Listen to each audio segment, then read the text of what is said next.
The Jesse Jackson Jr. Show. The Jesse Jackson Jr. Show. The Jesse Jackson Jr. Show. Come on and talk with me. Come on and listen to me. Come on and talk with me. Come on and listen to me. KBLA. Top 1580, download the app.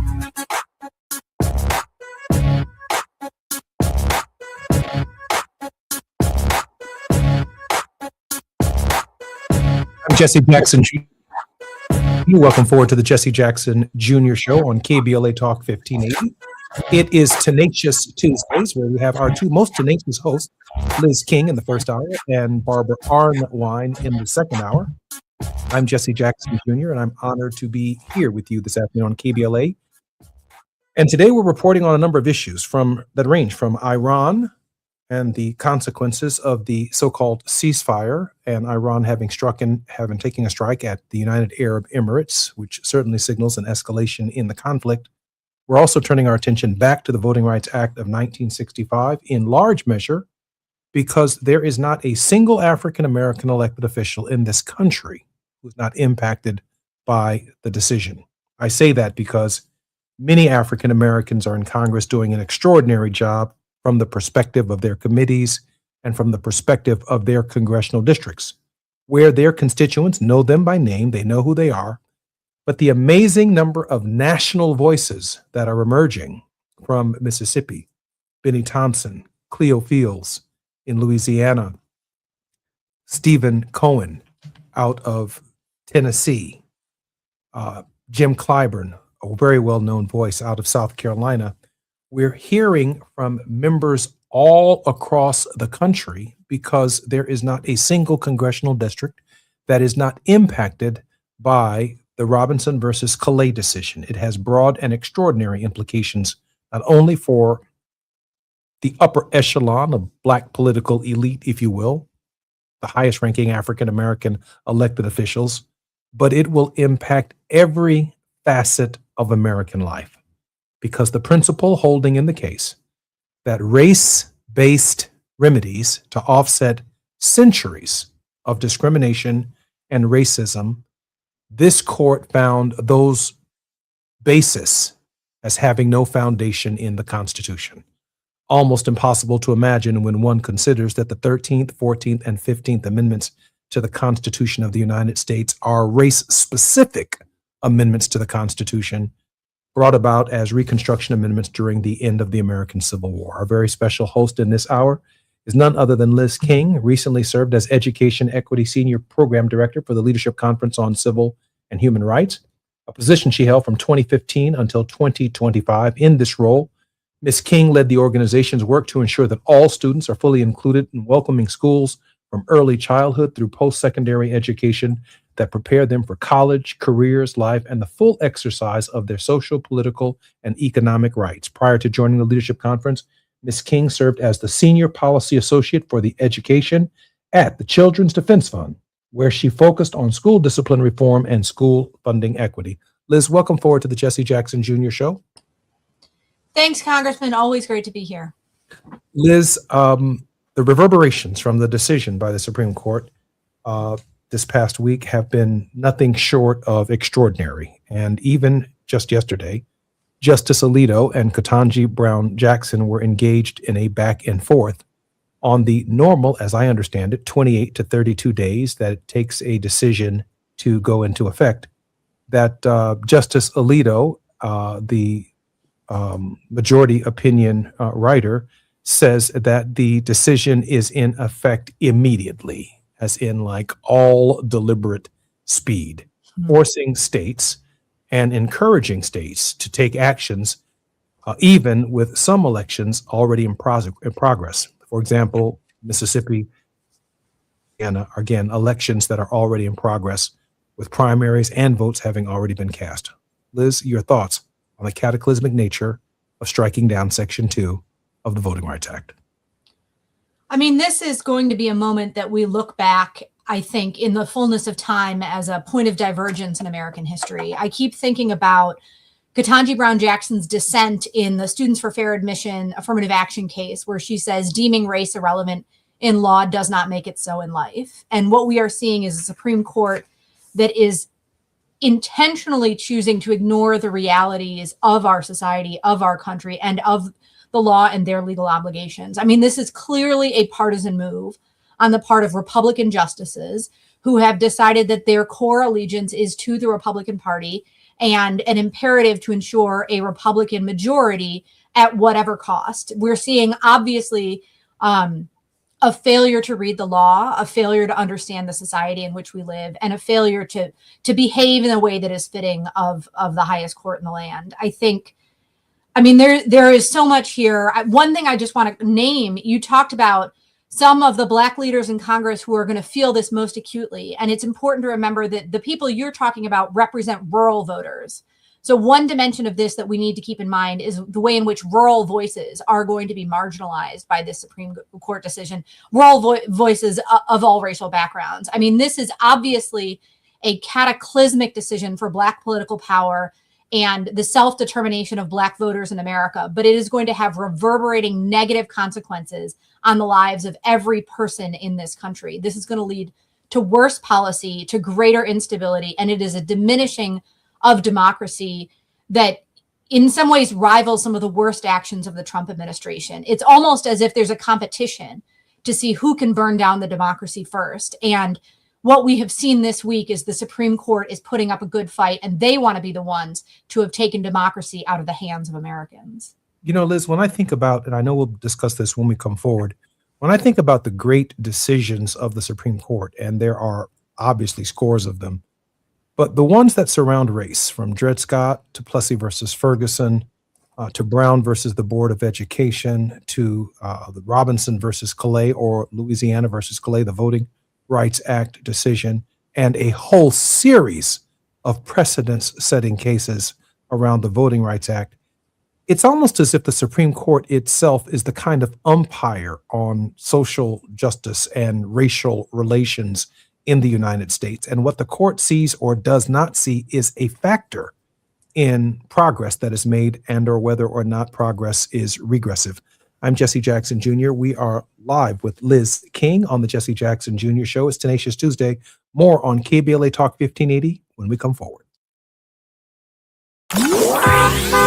It's afternoon drive time with Jesse Jackson Jr. Only on KBLA Talk 1580. Hi, I'm Zoe Williams, host of The Voice of Reason, weeknights at 7 p.m. here on KBLA Talk 1580, with a personal invitation for you to join me and Insight.me as we present The Healing Box, live at Inglewood's world-famous Miracle Theater, Saturday evening, May 23rd at 7 p.m. Look, I understand your attachment style has been running your life like a rogue algorithm, and nobody has had the courage to press pause. Until now, Dr. Bakoya McCall and yours truly are curating a night where clinicians, spiritualists, and an all-star panel of Black woman healers like Dr. Shalonda Sunshine Crawford, Dr. Jashana Johnson, and spiritualist Precious McGill will join some amazing spoken word artists and the legendary comedian Louis Dix to diagnose, disrupt, and heal your relational wreckage in real time. Listen, bring your trauma. As a matter of fact, bring your baby mama. No, bring your testimony. And if you're still texting your ex at 2 a.m., baby, you're not just invited, you're the target demo. Tickets are moving fast, so grab yours at themiracleinglewood.com before your dating history gets flagged as a pre-existing condition. That's themiracleinglewood.com. We'll see you there Saturday, May 23rd at 7 p.m.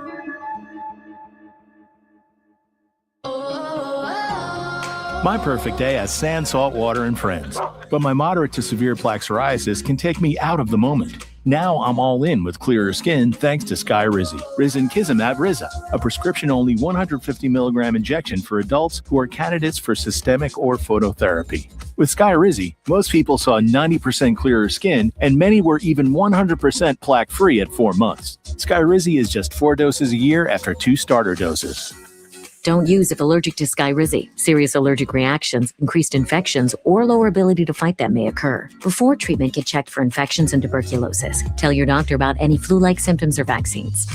Thanks to Skyrizi, there's nothing on my skin, and that means everything. Nothing is everything. Ask your doctor about Skyrizi, the #1 dermatologist-prescribed biologic in psoriasis. Visit Skyrizi.com or call 1-866-SKYRIZI to learn more. This is the story of the one. As a maintenance tech at a university, he knows ordering from multiple suppliers takes time away from keeping their arena up and running. That's why he counts on Grainger to get everything he needs, from lighting and HVAC parts to plumbing supplies, all in one place. And with fast, dependable delivery, he's stocked and ready for the next tip-off. Call 1-800-GRAINGER, click Grainger.com, or just stop by. Grainger, for the ones who get it done. An official message from Medicare. I turned 65 this year. I knew it was time to figure out Medicare, and I had questions, like when to enroll and how to enroll. So I went straight to the official source, Medicare.gov, to get the facts about Medicare. I found answers to all my questions, and I'm ready to get started. And so can you. Just go to Medicare.gov to get the real facts about Medicare. Paid for by the U.S. Department of Health and Human Services. Now back to more of Jesse Jackson Jr. on KBLA Talk 1580. The Jesse Jackson Jr. Show. The Jesse Jackson Jr. Show. The Jesse Jackson Jr. Show. The Jesse Jackson Jr. Show. King Folly Quality drops the beat. Come on and talk with me. Come on and listen to me. Come on and talk with me. Come on and listen to me. KBLA Talk 1580. Download the app. I'm Jesse Jackson Jr. Welcome forward to the Jesse Jackson Jr. Show on KBLA Talk 1580. It is Tenacious Tuesdays on the Jesse Jackson Jr. Show. Our regular contributor, Liz King. King's education career began as a middle school teacher in South Philadelphia, and she holds a BA in government and religion from Wesleyan University and an MS in elementary education from St. Joseph's University. Liz, welcome forward to the Jesse Jackson Jr. Show. Thank you so much, Congressman. Looking forward to the conversation. Liz, I want to take our listeners on quite a different trip. Everybody's talking about the Voting Rights Act, and there are a number of very thoughtful remarks that are being made across the entire political spectrum. But I want to share with those who may not understand how Supreme Court decisions actually work, just a reflection very, very quickly, and your comment on that reflection. And that is, the facts of a case are almost inconsequential to the holding. The facts may be about drawing lines in Louisiana, which clearly impact drawing lines all over the United States. But the holding is that race-based remedies, the Constitution of the United States frowns upon them. And therefore, the scrutiny for their use is even more strict. The case in Brown versus the Board of Education was about education. Those were the facts.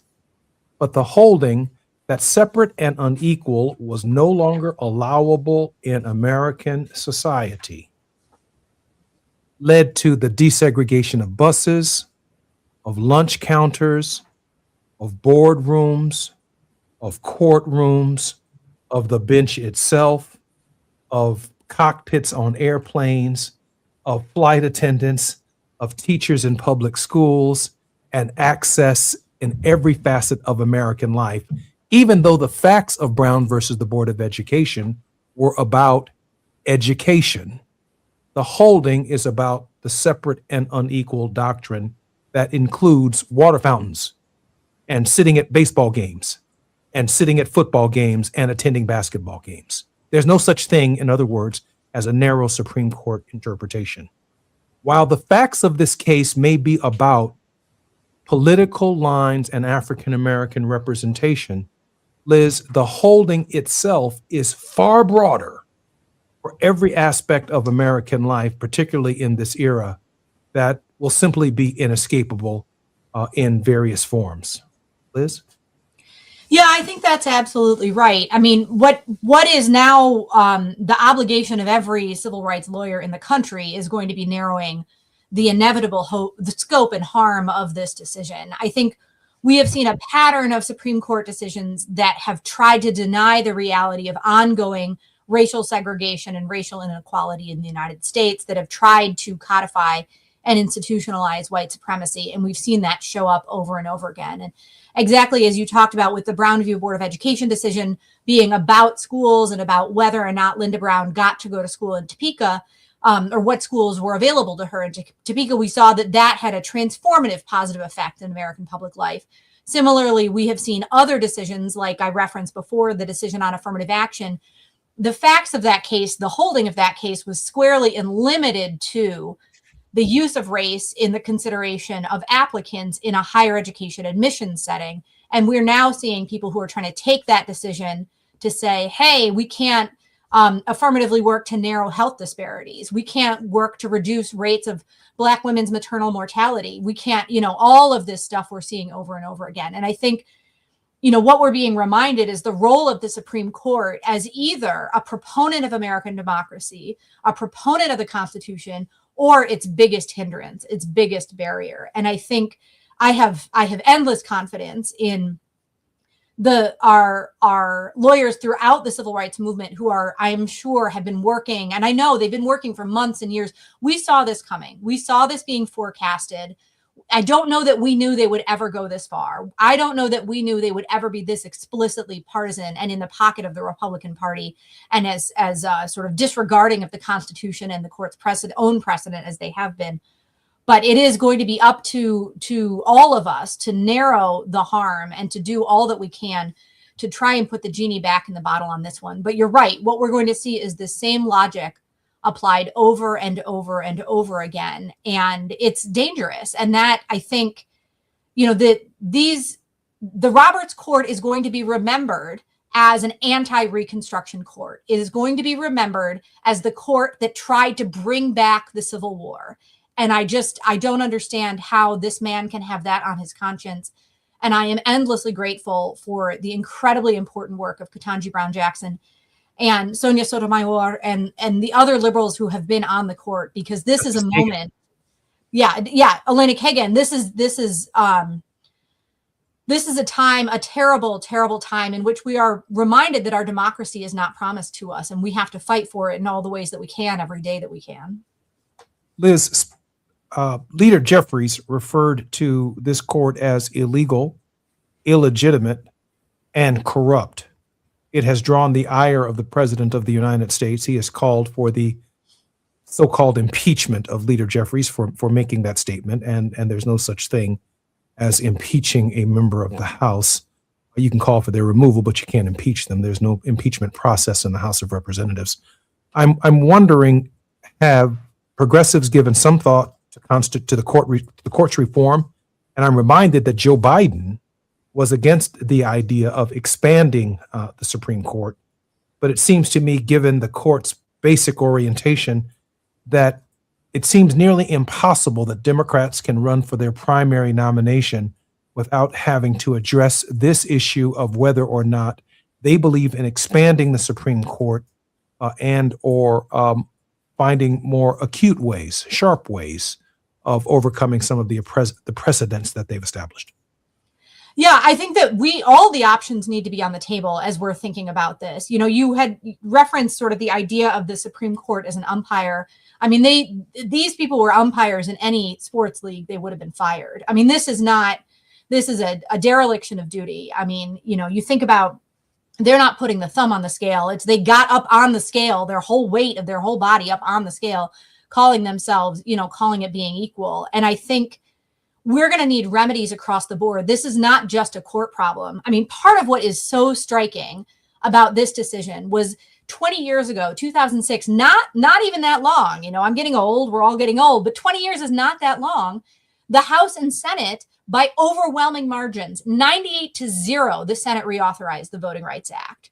You know, it was something 390-33 in the House. They reauthorized the Voting Rights Act. Back in 2006, the Voting Rights Act was understood as a foundational law protecting our democracy, ensuring that voters across America could be heard, that votes would be counted, and that we would be a country governed by the will of the people. I mean, all of us, you know, here listening to King Charles, the King of England, comes to the United States and gives a speech, and we're all sitting in this situation and wondering to ourselves, is the King of England a greater proponent of democracy and elected governance than our own government?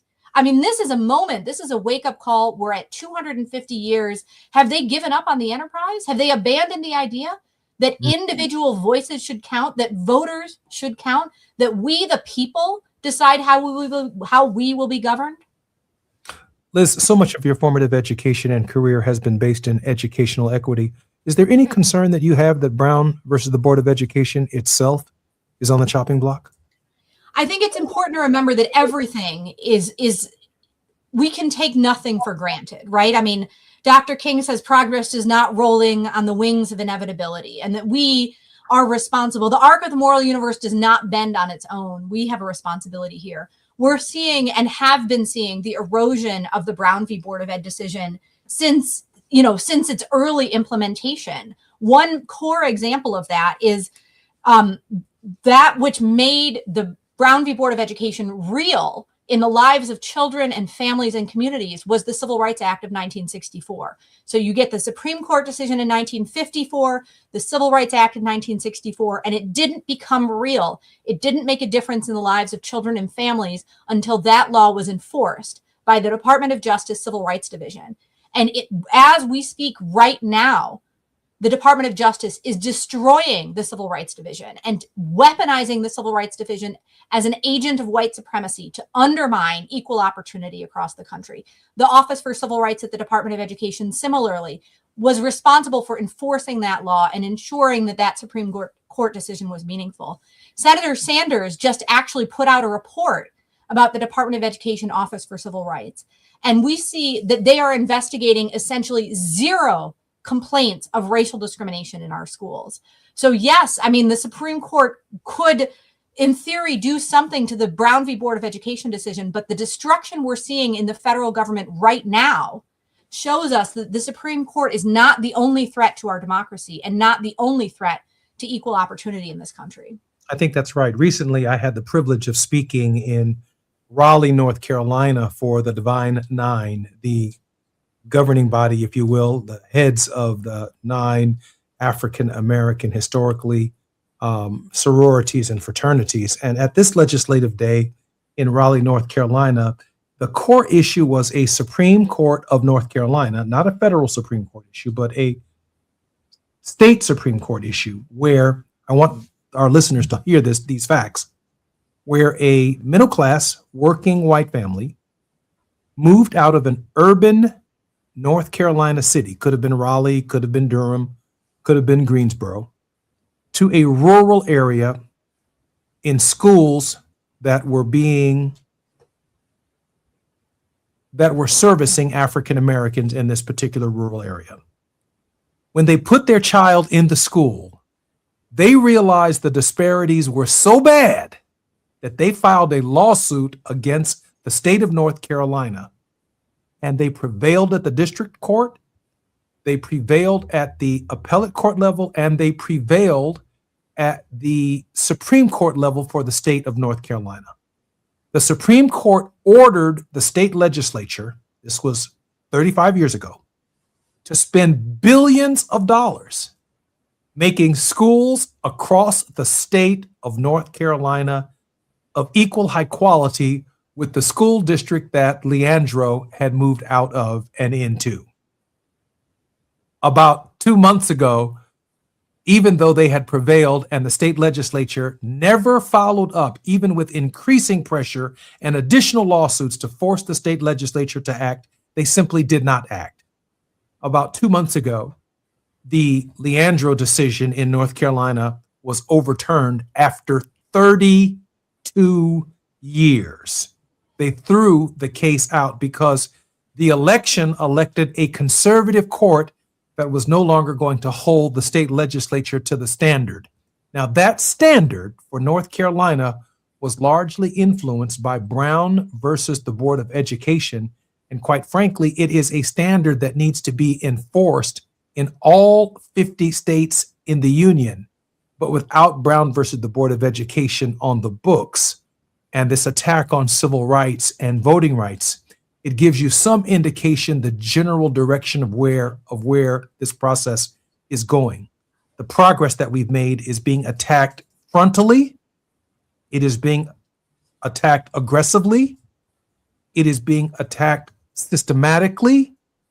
And shame on the more than 800,000 African Americans who did not vote in North Carolina in the last election. And one Supreme Court justice who was running to help maintain that decision lost, Liz, by only 400 votes. Liz King, we do have the power within our hands, and I know we're coming forward in about 30 seconds, but we do have the power if we're informed and we participate in the process.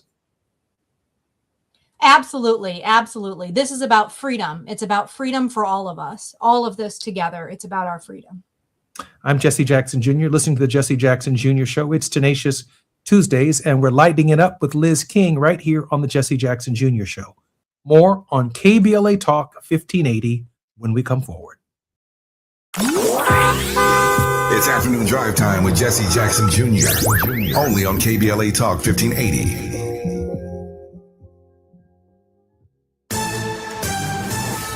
I'm Amber Payton with BIN News Now. President Trump says Iran knows what not to do to keep its ceasefire with the U.S. intact. They're looking around for little boats to try and compete with our great Navy. We have a Navy that's unbelievable. Speaking at the Oval Office, Trump claimed the U.S. has largely wiped out Iran's military.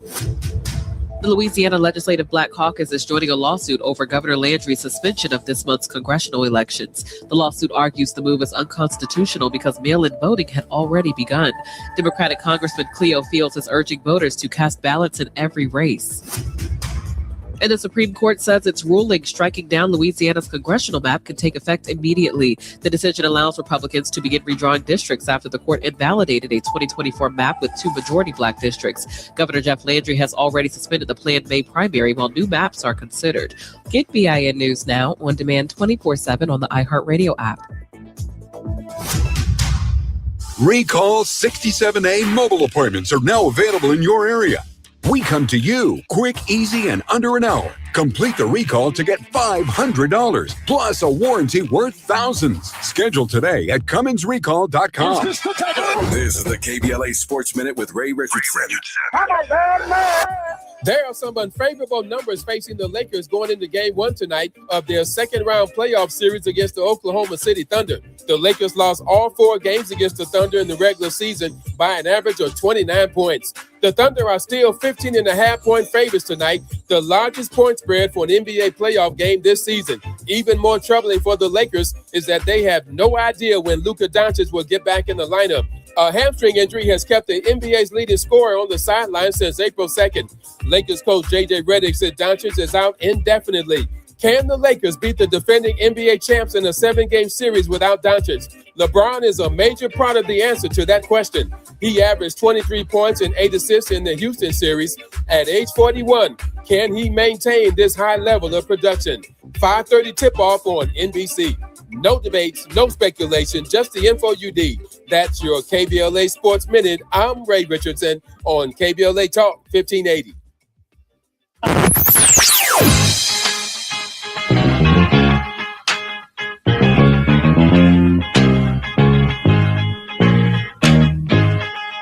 This is KBLA Talk 1580. Talk radio. That's music to your ears.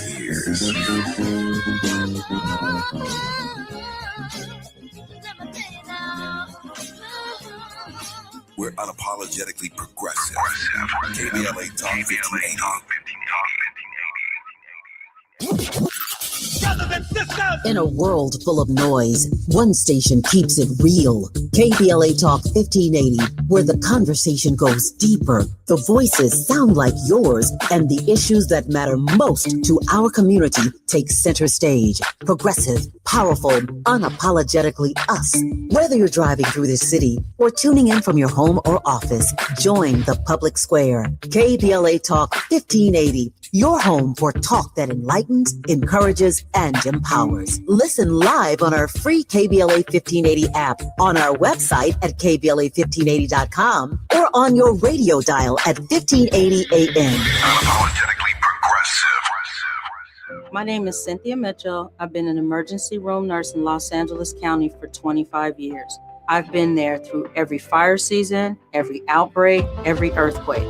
Every time Los Angeles needed us, the doctors and nurses of Los Angeles County showed up. And right now, I'm seeing another disaster coming. Trump's cuts to Los Angeles County's healthcare system are a public health crisis in the making. Medi-Cal, public hospitals, disaster preparedness are all at risk. But we can stop it. Measure ER fights back against these cuts. For a half a penny, we keep emergency rooms open, care within reach for working families, and doctors and nurses serving the communities we love. When you vote yes on Measure ER, you're not just voting for healthcare, you're voting for LA. Vote yes on Measure ER by June 2nd. Ad paid for by Yes on ER, Restore Healthcare for Angelenos, sponsored by St. John's Community Health and Health Justice Action Fund. Ad committee top funder, St. John's Community Health. The joint will be jumping. Ebony Repertory Theater, in association with Big Street Films, brings you one of the most beloved musicals of all time. Tony Award winner, Ain't Misbehavin'. The soulful, swinging celebration of the music of Fats Waller. From the rollicking to the romantic, this show is pure magic, full of the songs that defined an era and the voices that'll make you forget everything else for a night. Foot stomping, heart stirring, unforgettable. Don't miss Ain't Misbehavin' at the Nate Holden Performing Arts Center, starring Lettucey, directed by Ren T. Brown. This is the night out you've been waiting for. Tickets are going fast, so don't wait. Grab yours now at ebonyrep.org or call the box office today at 323-964-9766. Ebony Repertory Theater, bringing the culture, keeping the legacy alive. Ain't Misbehavin' runs May 21st through June 8th at the Nate Holden Performing Arts Center. Get your tickets now.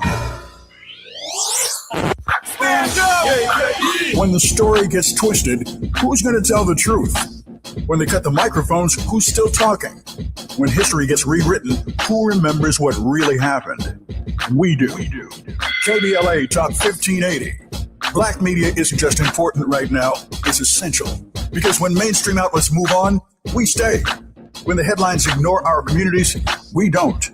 When decisions are being made that affect Black lives in our schools, our neighborhoods, our economy, KBLA is in the room. This is more than radio. This is a lifeline, a record, a rallying cry. Black stories, Black voices, Black power. The heat is on the air and in the culture. KBLA Talk 1580. Stay connected, stay informed, stay loud. Stand up! You're listening to Jesse Jackson Jr. on KBLA Talk 1580. The Jesse Jackson Jr. Show. The Jesse Jackson Jr. Show. The Jesse Jackson Jr. Show. The Jesse Jackson Jr. Show. King Volley drops the beat. Come on and talk with me. Come on and listen to me. Come on and talk with me. Come on and listen to me. KBLA Talk 1580. Download the I'm Jesse Jackson Jr. Welcome forward to the Jesse Jackson Jr. Show on Tenacious Tuesdays, and our regular contributor, one of the best and brightest that the nation has ever produced, Liz King, used to work for Congressman Shaka Fattah, where she advised and represented the congressman on education, healthcare, women, children, and family policies. Liz, welcome forward to the Jesse Jackson Jr. Show. Thank you so much, Congressman. Liz, I do want to move on, but I just want to remind our listeners that Leandro was a white family. They moved from an urban area to a rural area where the schools were predominantly occupied and attended by Black students. And the Leandro family looked at the school and said, no, public schools aren't going to do this to my child. And they filed a lawsuit saying the school district we just left is not here where we just moved.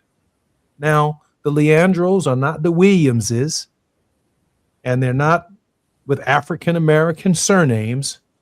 And so for 30 plus years, the case, which had been ruled by the North Carolina Supreme Court, was in agreement that the state legislature should be compelled to spend billions of dollars to fix those schools, like the schools that the Leandros had left and went to that school district. Now, let's assume that young Mr. Leandro was 18 years old when he entered high school, or 15 years old when he entered high school.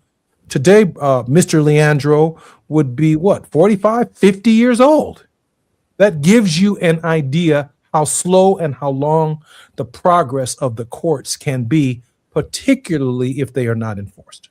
With that said, Liz, welcome forward to the Jesse Jackson Jr. Show again.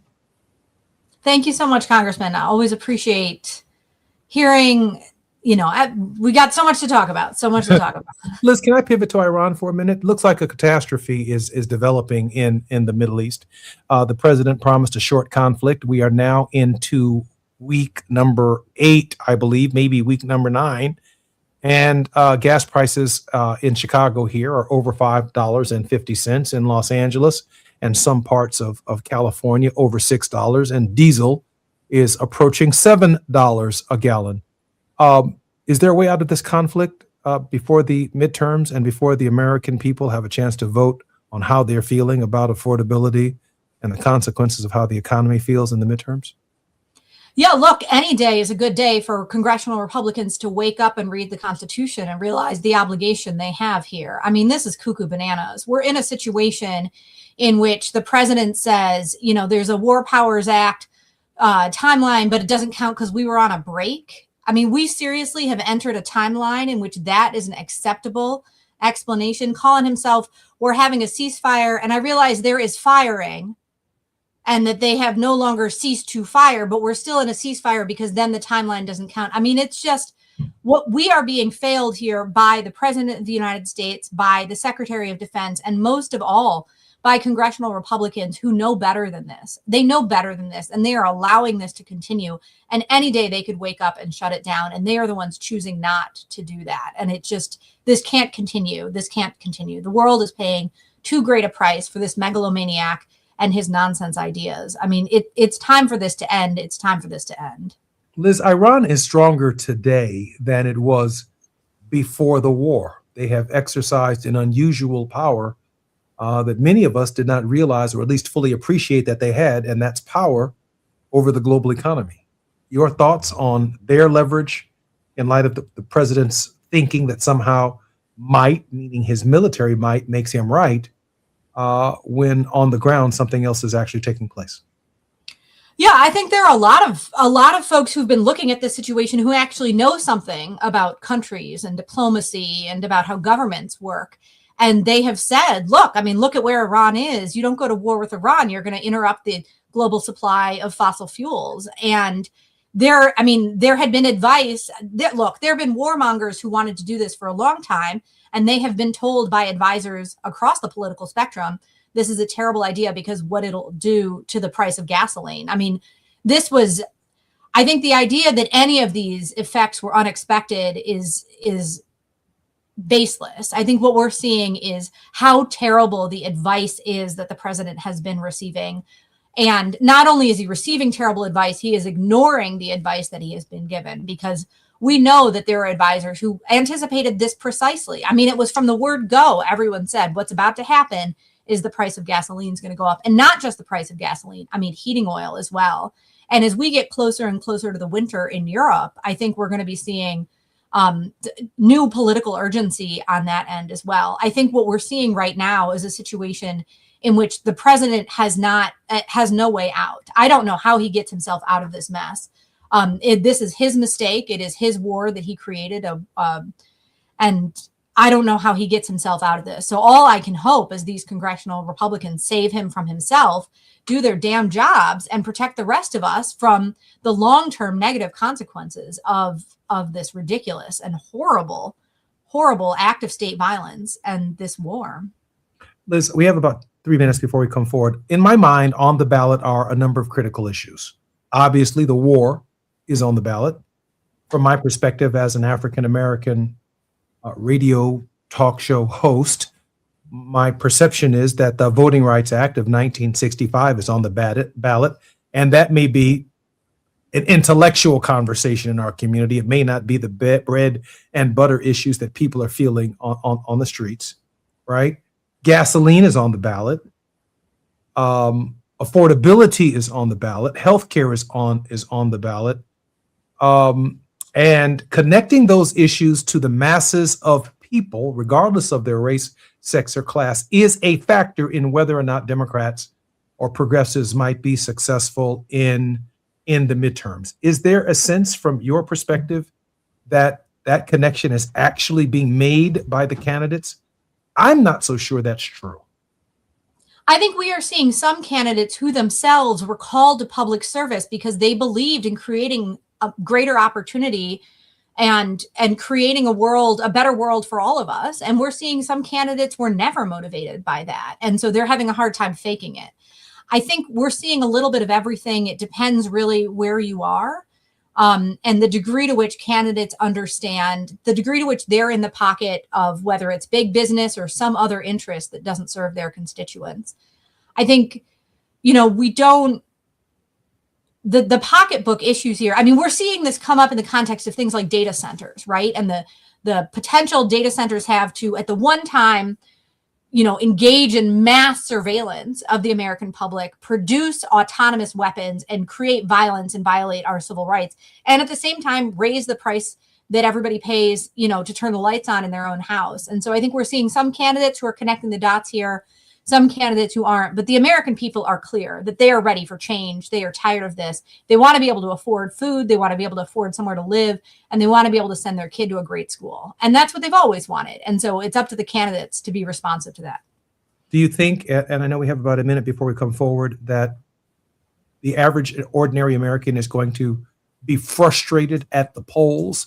And I mean in terms of their access, in terms of mailing, voting, in terms of all of this language about having a passport or various forms of ID to vote. Do you feel that the American people will be allowed to freely cast their franchise without interference from ICE and federal authorities? I think what we heard this week from the Supreme Court is some people will be allowed to vote and other people won't. And I think it's going to be up to all of us to make sure that every vote counts and every person is heard, because that's really what this is all about. I'm Jesse Jackson Jr., listening to the Jesse Jackson Jr. show. Some people will be allowed to vote and some people will not. We're going to explore that when we come forward with Liz King. More on KBLA Talk 1580 in just a moment.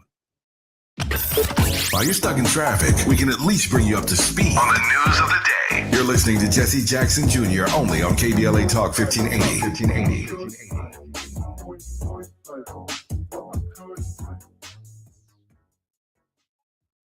Hi, I'm Fred Martin, founder of Compton Kids Club. I just want to talk about the authenticity and tell y'all about my homeboy, Tom Steyer. Tom is a rock star. When I met him, Tom gave a grant to schools in San Francisco. All the kids were on probation. We were flying instructors for 2 years to come and help those kids doing performing arts and turning their life around. Some of the kids that he supported, they've graduated from UCLA. Let's fast forward. Tom is in schools in Compton, hanging out with the kids in the piano classes. Brother Tom Steyer hangs out in the studio with us. These are the seeds that he's planted. This has nothing to do with elections. What's coming out of his mouth is not a campaign speech.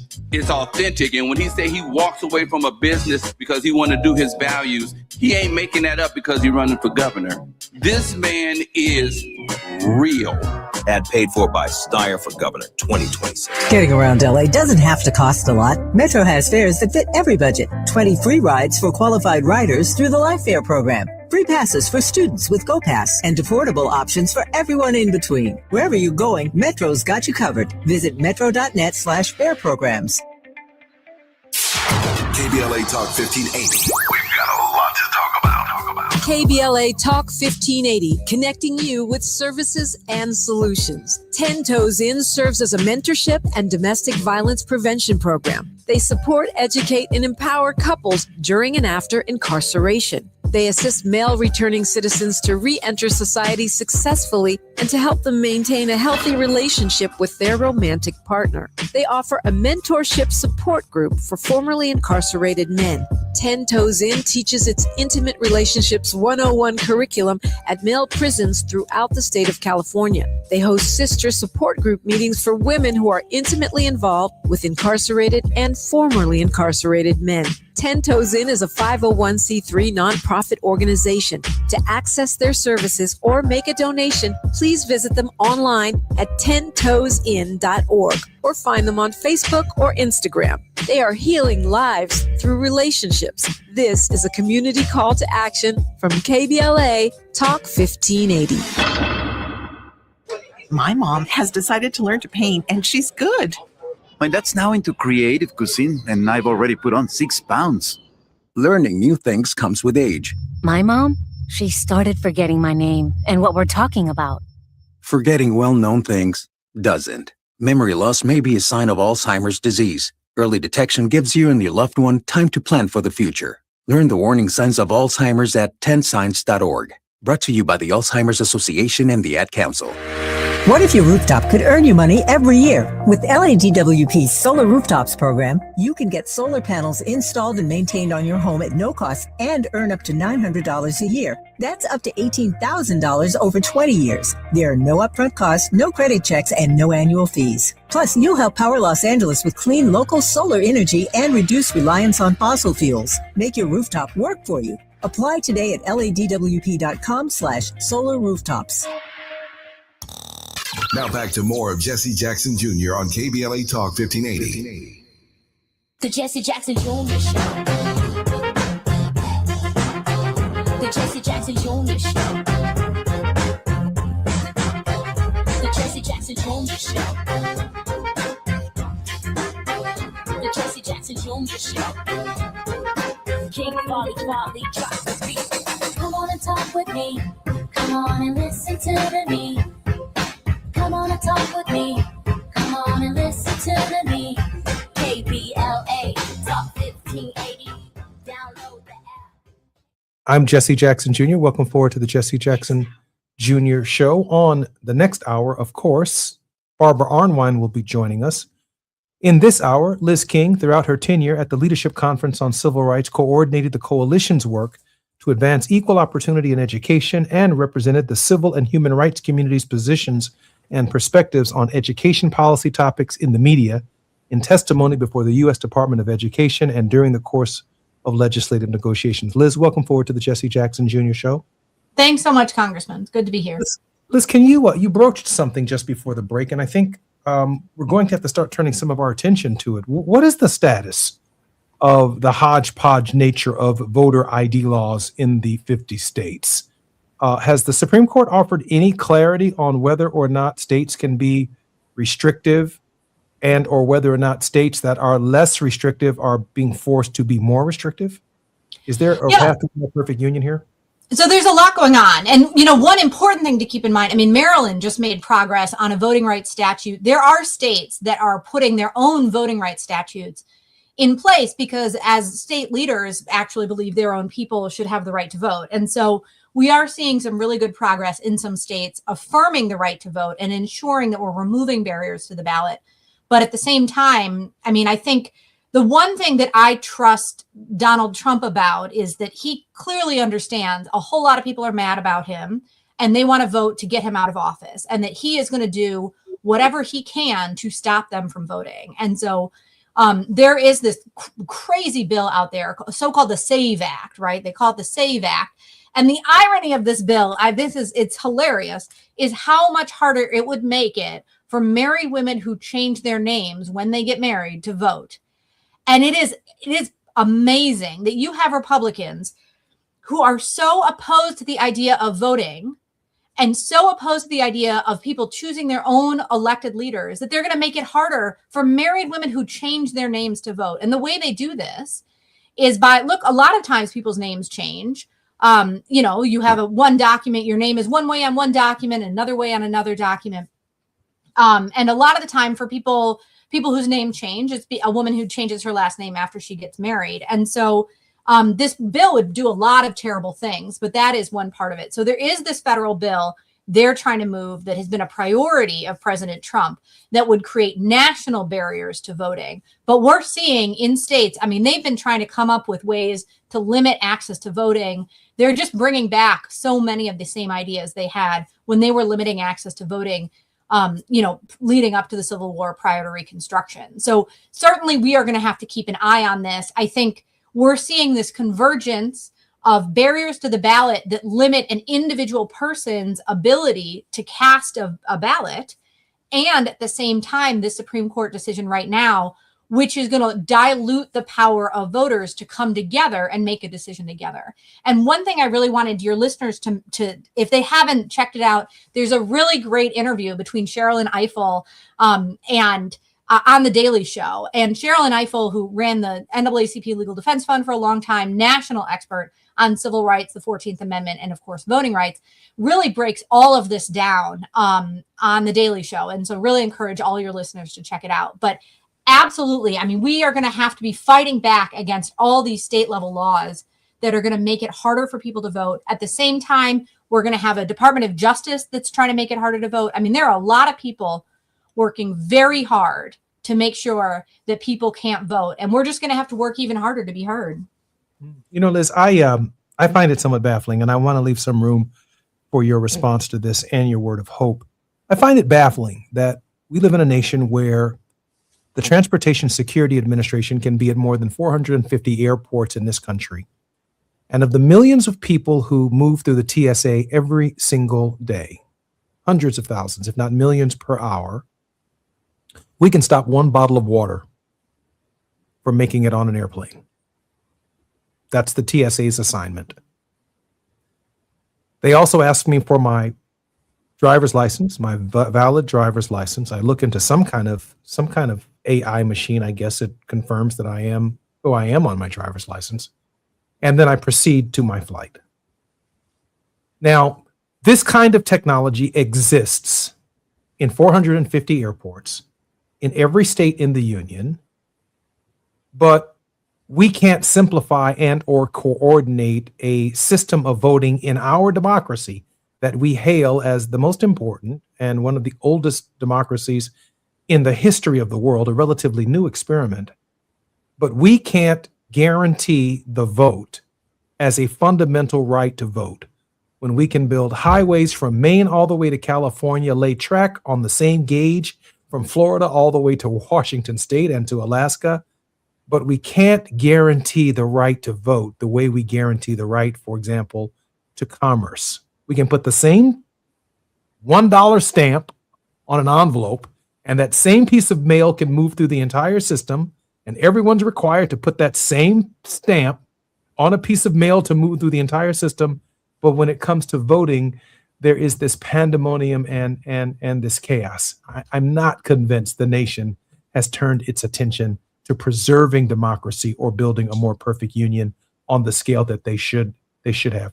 I'm very interested, Liz, in your response on the opportunity going forward to build that kind of union, and any thoughts that you might have that offer our listeners a word of hope. Yeah, I think what we're seeing is not incompetence. I think it is malicious. And I think what we need to remember is every time they try to make it harder to vote, all they're doing is telling us how powerful our vote is. You talked about an election that was decided by 400 votes. Everybody listening today has interacted with 400 people. You can find 400 people to turn an election. I remember a campaign that I worked on back in the 90s that was decided by 262 votes. I mean, sometimes these elections are decided by incredibly small margins. And as powerful as they believe that we are, as hard as they work to stop us, we have to know our own power. We have to know that we are even more powerful than they think we are. And we have to come together. We have to find ways to overcome these barriers. You know, we had a campaign at the leadership conference called And Still I Vote, because our emphasis there was, look, we are going to overcome these barriers. You know, we think about the incredibly important civil rights anthems, you know, we shall not be moved. We won't turn around. I mean, this is the spirit we have to bring to our democracy right now. And I am confident that we will do this because I see this happening in every way, every day. I see it happening when mothers and fathers are making sure that other people's children get to school safely in all different kinds of ways. I see it when people are volunteering at the food pantry and contributing to the food pantry. And we're seeing what this civic participation looks like when you call your member of Congress, you show up at your school board. We are powerful. We can do this. We can stop authoritarianism. We can stop Trump. We can stop these congressional Republicans. We can bring back our constitutional rights, and we can be the ones who build our own future. We can be the ones who decide who's in charge. We can be the ones to decide how we are governed and what that looks like. And I believe in our ability and our power to do this together. Just thinking about all that your father taught us. It is about multiracial coalitions coming together, united around shared values, a commitment to justice, to equal opportunity. So everybody has enough to eat. Everybody has a safe place to live. Everybody has a great school that gives them the opportunity to live out their talents and to achieve their dreams. I think we can do this. I know it's going to be hard. I know they want it. They want to make it hard. As powerful as they think we are even more powerful than that. And it is up to us. It is up to us to claim our power, to work together, and to get this done together. Liz, thank you for bringing forward the community through the chaos. I think we focus on the chaos more often than we do the community, but there is community that is developing. Parents looking out for other parents' children, people taking and making sure that their neighbors are cared for. There is community that is developing in the midst of the chaos, and the resilience that is also coming, our determination to march, to vote, to be clear on what we're looking at, and to do right. I'm Jesse Jackson Jr. When we come forward, Barbara Arnwine on the grind here on Tenacious Tuesday. Liz, thank you for everything. I'll see you soon Thank you, Congressman. See you soon. on KBLA Talk 1580. KBLA 1580 Santa Monica. I'm Amber Payton with BIN News Now. President Trump says Iran knows what not to do to keep its ceasefire with the U.S. intact. They're looking around for little boats to try and compete with our great Navy. We have a Navy that's unbelievable. Speaking in the Oval Office, Trump claimed the U.S. has largely wiped out Iran's military. The Louisiana Legislative Black Caucus is joining a lawsuit over Governor Landry's suspension of this month's congressional elections. The lawsuit argues the move is unconstitutional because mail-in voting had already begun. Democratic Congressman Cleo Fields is urging voters to cast ballots in every race. And the Supreme Court says its ruling striking down Louisiana's congressional map can take effect immediately. The decision allows Republicans to begin redrawing districts after the court invalidated a 2024 map with 2 majority black districts. Governor Jeff Landry has already suspended the planned May primary while new maps are considered. Get BIN News Now on demand 24/7 on the iHeartRadio app. Recall 67A mobile appointments are now available in your area. We come to you quick, easy, and under an hour. Complete the recall to get $500 plus a warranty worth thousands. Schedule today at CumminsRecall.com. This is the KBLA Sports Minute with Ray Richardson.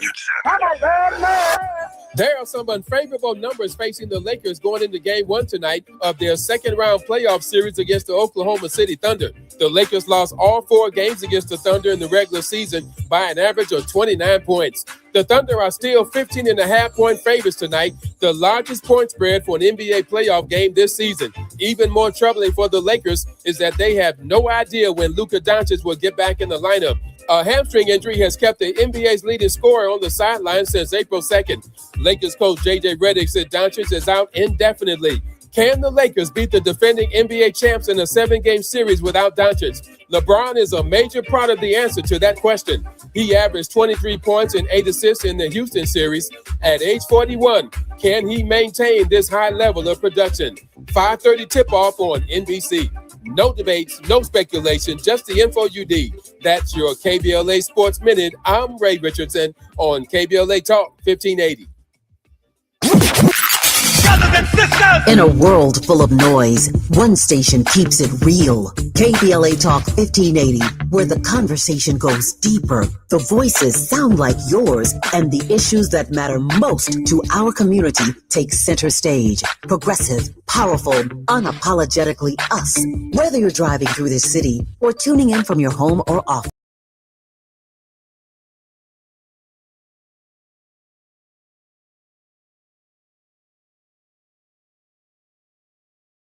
1580 app, on our website at kbla1580.com, or on your radio dial at 1580 AM. Unapologetically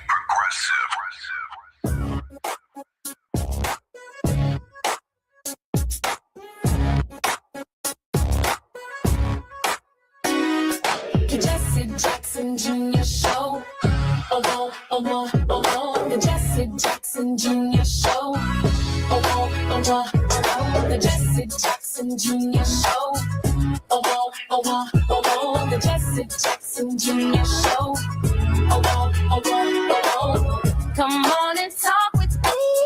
Come on and listen to me. Come on and talk with me.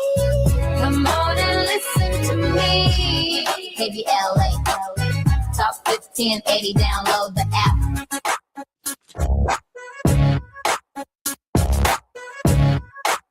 I'm Jesse Jackson Jr. Welcome forward to the Jesse Jackson Jr. Show. It's Tenacious Tuesday, where we are on the grind with Barbara Arnwine after having lit it up with Liz King.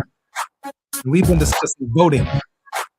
Voting is how we express our power in our democracy. It is how we peacefully use our voices to affect countless outcomes in our lives, including our access to public education, affordable housing, basic health care, employment opportunities, disaster relief, to name a few, including the Pasadena fires, disaster relief.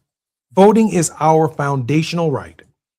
When that right is infringed upon, our democracy weakens exponentially. On August 6, 1965, President Lyndon Baines Johnson signed the Voting Rights Act of 1965 into law, enshrining protections for voters across the country who were historically denied access to the ballot box. The VRA was one of the most significant achievements of the civil rights movement, ending discriminatory voting practices and providing voters across the country with the essential tools to fight discriminatory election rules and practices in various forms in all 50 states, in more than 3,500 counties, and in more than 19,500 towns, municipalities, cities, townships, and other forms of government. The federal government is the one key coordinating entity to keep the system from being separate and unequal. In 1944, Smith versus Allwright was a landmark 1944 Supreme Court decision that struck down the Texas all-white primary election, giving blacks an opportunity to run in a Democratic primary. In 1965, the march after the death of Jimmy Lee Jackson 2 weeks later led to Bloody Sunday and the national attention that the denial of the right to vote and global embarrassment to America that march represented compelled the Congress of the United States to act. In 1965, August of that year, Lyndon Johnson signed the Voting Rights Act. And just 1 year later, in 1966, in a case called South Carolina versus Katzenbach, 1 year after the VRA was passed, Thurgood Marshall litigated the landmark South Carolina case as the Solicitor General. The decision in the case upheld the VRA as a valid exercise of Congress's power to enforce the 15th Amendment. This is what Ms. Kagan and Ketanji Brown Jackson were arguing about, that Congress has exercised her right to implement the 15th Amendment to the Constitution. How dare the court step into the process that is legal and determine that the remedies that the Congress has arrived at through much study, through much evidence, should be declared unconstitutional. In 1975, Congress passed a group of amendments to the VRA. These provisions extended new protections to certain language speakers across the country, meaning you could vote in Spanish and other languages that were important to your community. You didn't have to learn the English language in order to vote, another barrier to people participating in the process. And then in 1986, in Thornburg versus Gingles, the Supreme Court found that the system of at-large elections, the state legislatures of North Carolina illegally diluted black voting strength in violation of the VRA. In this decision, the court affirmed that this vote by dilution violates the VRA regardless of whether there was proof of discriminatory intent. Of course, these cases would lead up to just last week, Louisiana versus Calais. Just no one in the country has been more informative on this question than Barbara Arnwine, the president and founder of the Transformative Justice Coalition, and is internationally renowned for her contributions on critical justice issues, including the Civil Rights Act of 1991, the reauthorization of 2006 of provisions of the Voting Rights Act, which have also been stricken down as a result of the Calais. Barbara has lived this act since 1965. Barbara, welcome forward to the Jesse Jackson Jr. Show. It's great to be here. Thank you for having me.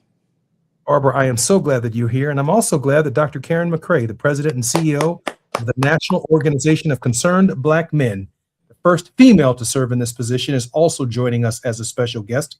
Before Concerned Black Men, Karen served as the fundraising director for the Church World Service, executive director of the Congressional Black Caucus Foundation, and executive director of the organization founded by Dr. Carter G. Woodson, the founder of Black History Month, the Association of African American Life and History. Dr. McCray, welcome forward to the Jesse Jackson Jr. Show. Pleasure being here. How are you today? Great, Dr. McCray. I figure at this hour, in addition to Martin Luther King Jr., John Lewis, my father, that Carter G. Woodson must absolutely be rolling over in his grave. No doubt. Dr. McCray? Woo, no doubt. We've gone backwards. No doubt. No doubt about it. It's going to change. It's going to change, and we'll deal with that when we come forward in just a moment. It's going to change Black History Month. That's just how profound, how deep, and how consequential the Voting Rights Act of 1965 is. Barbara, let's get started. Barbara, how devastating is the decision? It's worse And we have about a than minute. yes, it's worse than most people expected. It says that you got to now prove intentional discrimination. That you cannot say that this is the effect. You cannot say that they're trying to hide their real intent by looking at the effect of what they do. And that is what state legislatures do when they're engaging in redistricting and when they're purposefully doing racial gerrymandering. But worse than the intent standard is that this decision says that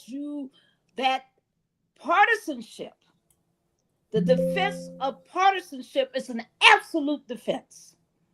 That if a state engages in a map that looks deeply racially gerrymandered, that they can just argue it was because they were only trying to give the party in power the most seats, and that's all they got to say. That's the first. And that you can't refute that unless you have a smoking gun of a recording, I guess, of a whole lot of them meeting together saying we're going to just block the black folks. But anything short of that, they get away with it. It is the worst positing of racial discrimination ever by this court after Dred Scott. This is exactly what happened to African Americans during first Reconstruction, when those 14 House members and 2 senators were run out of the Congress using the same logic. I'm Jesse Jackson Jr. You're listening to the Jesse Jackson Jr. Show. We're on the grind with Barbara Arnwine and our very special guest, Dr. Karen McRae, the president and CEO of the National Organization of Concerned Black Men. We got a lot to talk about. More when we come forward right here on KBLA Talk 1580. It's afternoon drive time with Jesse Jackson Jr. Only on KBLA Talk 1580. Hi, I'm Zoe Williams, host of The Voice of Reason, weeknights at 7 p.m. here on KBLA Talk 1580, with a personal invitation for you to join me and Insight.me as we present The Healing Box, live at Inglewood's world-famous Miracle Theater, Saturday evening, May 23rd at 7 p.m. Look, I understand your attachment style has been running your life like a rogue algorithm, and nobody has had the courage to press pause. Until now, Dr. Pakoya McCall and yours truly are curating a night where clinicians, spiritualists, and an all-star panel of Black woman healers like Dr. Shalonda Sunshine Crawford, Dr. Jashana Johnson, and spiritualist Precious McGill will join some amazing spoken word artists and the legendary comedian Louis Dix to diagnose, disrupt, and heal your relational wreckage in real time. Listen, bring your trauma. As a matter of fact, bring your baby mama. No, bring your testimony. And if you're still texting your ex at 2 a.m., baby, you're not just invited, you're the target demo. Tickets are moving fast, so grab yours at themiracleinglewood.com before your dating history gets flagged as a pre-existing condition. That's themiracleinglewood.com. We'll see you there Saturday, May 23rd at 7 p.m.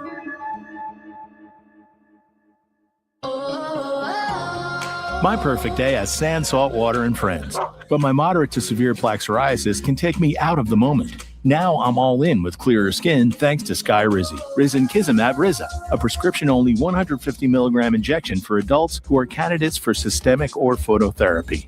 With Skyrizi, most people saw 90% clearer skin, and many were even 100% plaque-free at 4 months. Skyrizi is just 4 doses a year after 2 starter doses. Don't use if allergic to Skyrizi. Serious allergic reactions, increased infections, or lower ability to fight them may occur. Before treatment, get checked for infections and tuberculosis. Tell your doctor about any flu-like symptoms or vaccines.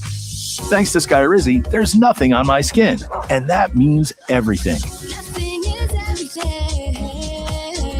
Ask your doctor about Skyrizi, the #1 dermatologist-prescribed biologic in psoriasis. Visit Skyrizi.com or call 1-866-SKYRIZI to learn more. This is the story of the one. As a maintenance tech at a university, he knows ordering from multiple suppliers takes time away from keeping their arena up and running. That's why he counts on Grainger to get everything he needs, from lighting and HVAC parts to plumbing supplies, all in one place. And with fast, dependable delivery, he's stocked and ready for the next tip-off. Call 1-800-GRAINGER, click Grainger.com, or just stop by. Grainger, for the ones who get it done. An official message from Medicare. I turned 65 this year. I knew it was time to figure out Medicare, and I had questions like when to enroll and how to enroll. So I went straight to the official source, Medicare.gov, to get the facts about Medicare. I found answers to all my questions, and I'm ready to get started.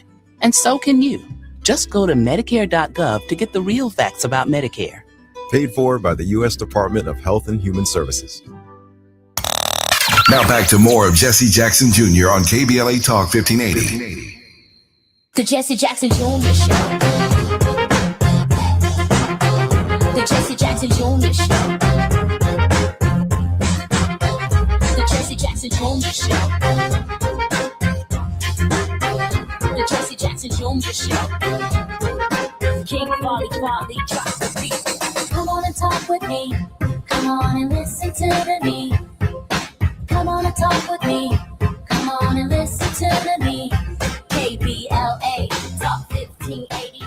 Download the app. I'm Jesse Jackson Jr. Welcome forward to the Jesse Jackson Jr. Show on KBLA Talk 1580. We're on the grind with Barbara Arnwine, and our very special guest is none other than Dr. Karen McCray. I want to thank Barbara at the very top of the show for extending the invitation to Dr. McCray, because she is really at the intersection of so much activity surrounding the education of our people. One, she is the first female to serve as the president and CEO of the National Organization of Concerned Black Men. The first obvious and easy question under the circumstances of the Robinson decision is, how concerned are Black men? A number of Black men, Dr. McCray, bolted the Democratic nominee in the last election cycle, Kamala Harris. I have thought and questions for you about what are other Black organizations doing in light of the fact that this decision really does bring an end to Second Reconstruction and quite possibly inaugurate a new Jim Crow. And the fact that you worked at the CBC as the executive director of the Black Caucus Foundation, my sense is that we can move that event back over to the Hilton Hotel, because hosting it at the convention center in light of the Louisiana decision and the number of members of Congress and state legislatures that we could lose as a result of this decision ought to be the biggest wake-up call in recent modern history of the nation. Dr. McCray, take your time. I agree. We're going to lose at least about half of the current numbers of CBC members. We have about 60 now. I think it's 56. Barbara can correct me if I'm wrong. 62. And we're projected to lose 62. Projected to lose about half. We could very easily go back to the Washington Hilton with those numbers. Back when I was doing it at the Hilton, it made more sense. We're closer anyway, so that we had a level of more. I agree with that. We had more. When we went to the convention center, we lost a lot. Then we started charging more for free events, but I don't want to get into that conversation. I really kind of dubbed this my the WTF moment for us as a community. I think this is a moment of reckoning, a moment of recognition, when the weight of what's happening should discount the distractions, the excuses, the indifference, my vote doesn't matter. If it didn't matter, they wouldn't try so hard to eliminate it. The rush to immediately in Louisiana, as an example, go to Jim Crow 2.0 with the Calvin Duncan situation, and then they got that overturned. I think that this is our moment to come together, coalesce. I know Barbara has a John Lewis event coming up in July, and some other organizations are attached to it.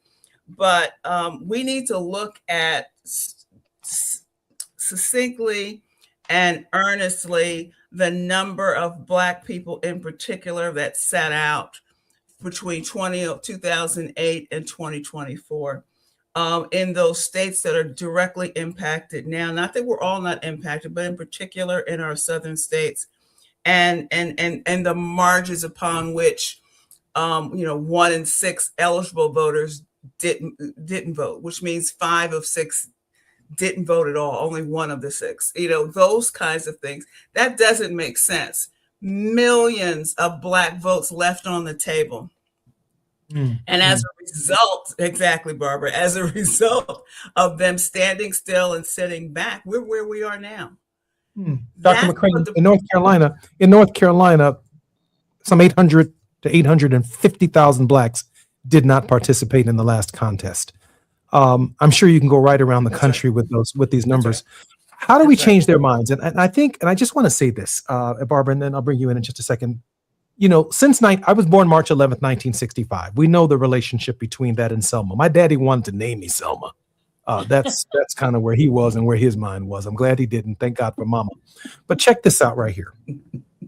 Check this out right here.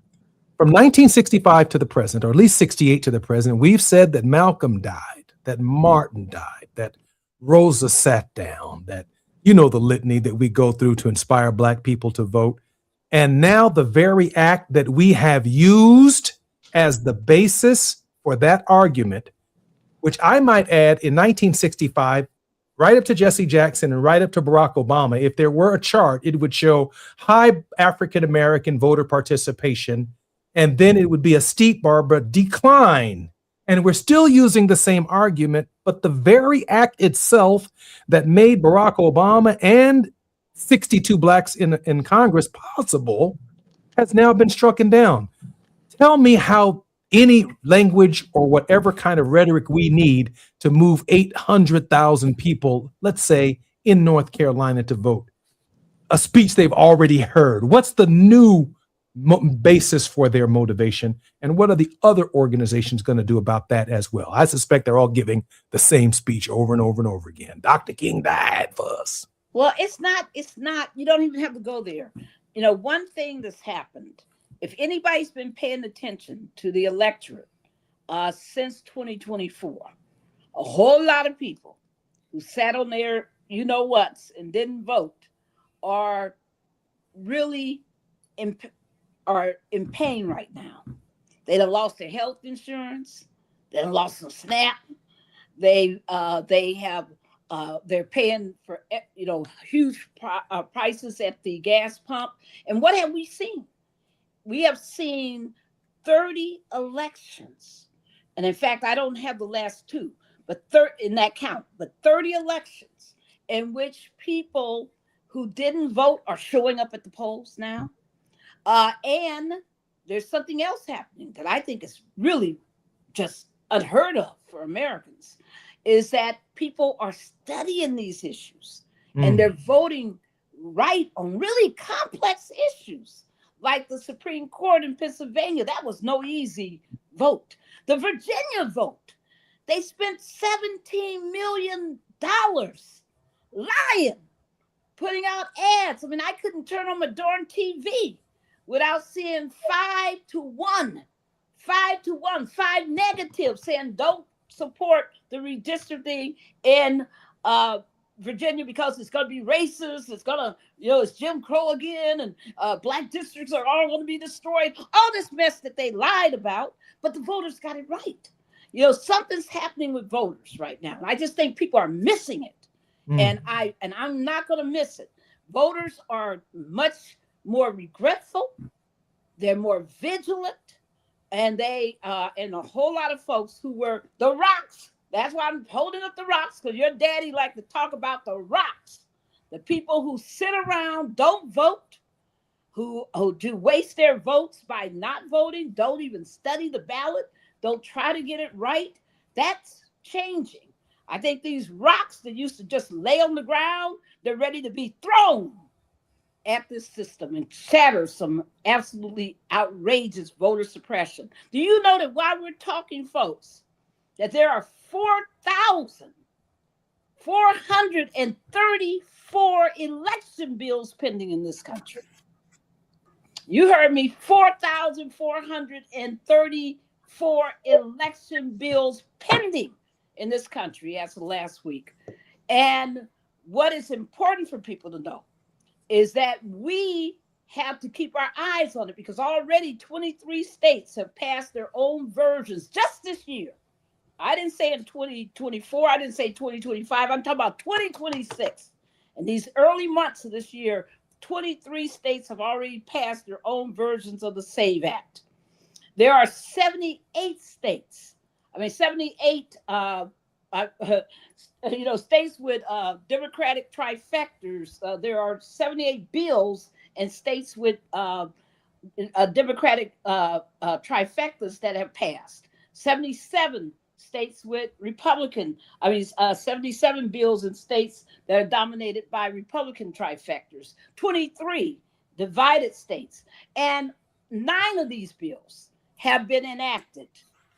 Meaning that their governors have signed these enactments. Folks, they're moving on our rights. It's not just the court. The court is in sync with them. Come on, if anybody thinks this is not some kind of coordinated plan and plot, Alito, who had his flag outside his home turned upside down to show that he is in agreement with the Trump administration and that they don't like the way this democracy looks. He had his flag upside down. They let him still stay on the court. He wrote this opinion. He just filed within the Supreme Court a motion to sanction Justice Ketanji Brown Jackson because she has criticized the decision and said that the decision is an unprincipled power grab. Well, that's what it is. Because the week before this decision came out, a lot of people missed this, but I didn't. That the Friday of the week before this decision came out, the governor of Mississippi put out a unexplained message to the whole state legislature saying that within 21 days of the rendering of the decision in the Calais case that he would be calling a special session.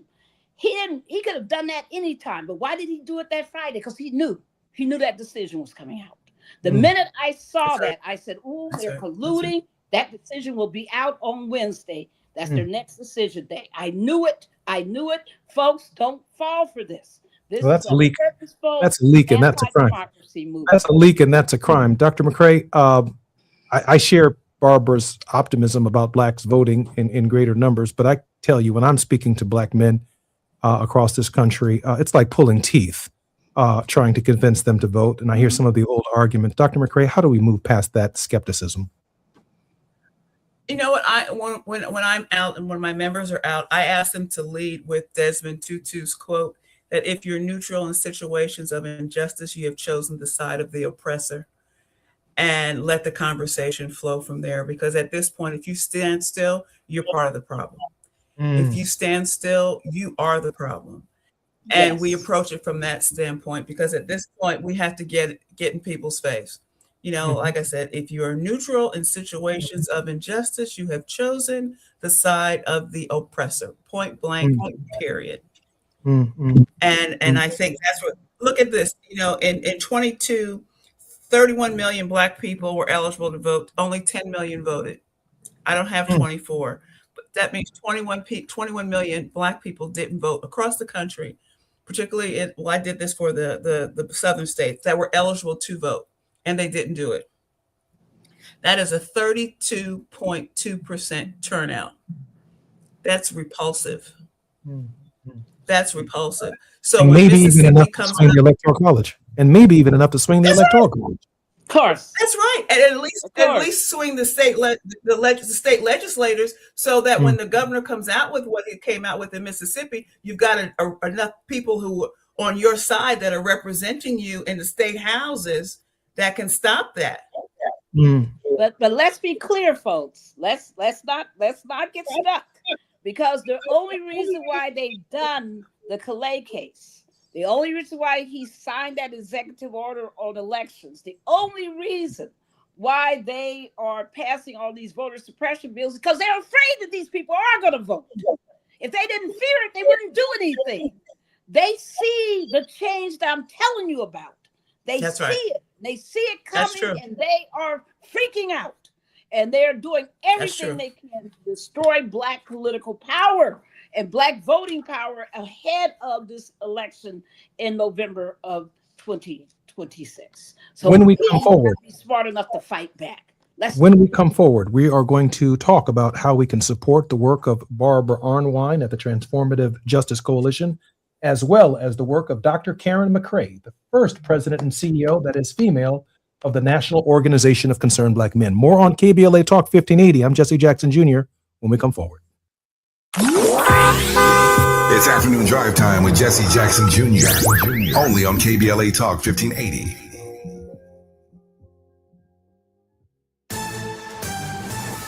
I'm Amber Payton with BIN News Now. Several Chicago police officers were honored for bravery and outstanding service at a luncheon downtown. Black Mayor Brandon Johnson attended the event, which also included a moment of silence for fallen officer John Bartholomew. They go above and beyond their call to duty. His partner, Officer Nelson Crespo, remains hospitalized. Mississippi Representative Fabian Nelson is criticizing Governor Tate Reeves for holding the upcoming special session inside the old state capitol. Nelson says the building carries painful history as the site of the 1890 Constitutional Convention, which helped create decades of segregation against Black citizens. And Los Angeles has installed more than 450 signs declaring public spaces off limits for ICE activity. The signs are posted at parks, libraries, and the LA Zoo, citing Black Mayor Karen Bass's executive directive. Get BIN News Now on demand 24/7 on the iHeartRadio app. Recall 67A mobile appointments are now available in your area. We come to you quick, easy, and under an hour. Complete the recall to get $500 plus a warranty worth thousands. Schedule today at CummonsRecall.com. This is the KBLA Sports Minute with Ray Richardson. There are some unfavorable numbers facing the Lakers going into Game 1 tonight of their second-round playoff series against the Oklahoma City Thunder. The Lakers lost all 4 games against the Thunder in the regular season by an average of 29 points. The Thunder are still 15.5-point favorites tonight, the largest point spread for an NBA playoff game this season. Even more troubling for the Lakers is that they have no idea when Luka Doncic will get back in the lineup. A hamstring injury has kept the NBA's leading scorer on the sideline since April 2nd. Lakers coach J.J. Redick said Doncic is out indefinitely. Can the Lakers beat the defending NBA champs in a 7-game series without Doncic? LeBron is a major part of the answer to that question. He averaged 23 points and 8 assists in the Houston series. At age 41, can he maintain this high level of production? 5:30 tip-off on NBC. No debates, no speculation, just the info you need. That's your KBLA Sports Minute. I'm Ray Richardson on KBLA Talk 1580.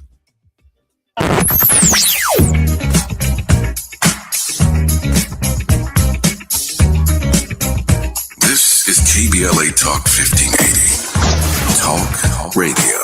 That's music to your ears. We're unapologetically progressive. KBLA Talk 1580. We've got a lot to talk about. Hi, I'm Zoe Williams, aka the Voice of Reason, encouraging you to join me weekdays from 7 to 9 p.m. for the world's most intriguing relationship radio roundtable. Every night, I facilitate and encourage our loyal listeners to participate in the most engaging relationship discussions you'll hear anywhere. So make it a point to rendezvous with me, Zoe Williams, the Voice of Reason, Monday through Friday, 7 to 9 p.m. Pacific Standard Time. Trust me, your relationships will never be the same. The VOR is on fire tonight. Unapologetically progressive. KBLA Talk 1580. We've got your black. The joint will be jumping.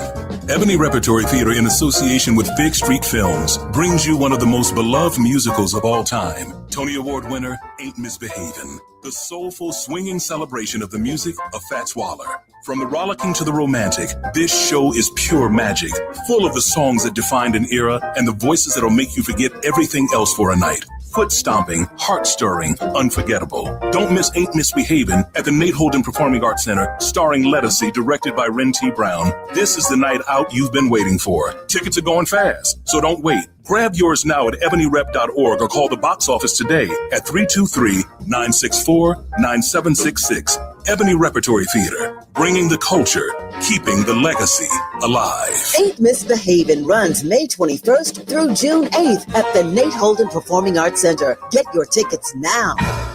As we go a little something like this. Hey, it is me, D.L. Hughley, and I am thrilled to be heard weekdays in my hometown on KBLA Talk 1580. So check out the D.L. Hughley Afternoon Show weekdays from 2 to 4 p.m. exclusively on KBLA Talk 1580. We got a whole lot to talk about, let me tell you. That's on the real. Stand up! When the story gets twisted, who's going to tell the truth? When they cut the microphones, who's still talking? When history gets rewritten, who remembers what really happened? We do. KBLA Talk 1580. Black media isn't just important right now, it's essential. Because when mainstream outlets move on, we stay. When the headlines ignore our communities, we don't. When decisions are being made that affect Black lives in our schools, our neighborhoods, our economy, KBLA is in the room. This is more than radio. This is a lifeline, a record, a rallying cry. Black stories, Black voices, Black power. The heat is on the air and in the culture. KBLA Talk 1580. Stay connected, stay informed, stay loud. Stand up! You're listening to Jesse Jackson Jr. on KBLA Talk 1580. The Jesse Jackson Jr. Show. The Jesse Jackson Jr. Show. The Jesse Jackson Jr. Show. The Jesse Jackson Jr. Show. King Volley, drop the beat. Come on and talk with me. Come on and listen to me. Come on and talk with me. Come on and listen to me. KBLA Talk 1580. I'm Jesse Jackson Jr. Welcome forward to the Jesse Jackson Jr. Show. It's Tenacious Tuesday on KBLA Talk 1580. In this hour, our regular host is always on the grind. She's Barbara Arnwine, the president and founder of the Transformative Justice Coalition. Barbara, how can we support your work? Barbara, you are muted. Not support your work unless we can hear you. You can always give to us at tjcoalition.org. If our site, we're revamping our site, so it could be down, but it will be up again. So write that down, tjcoalition.org. And I just want,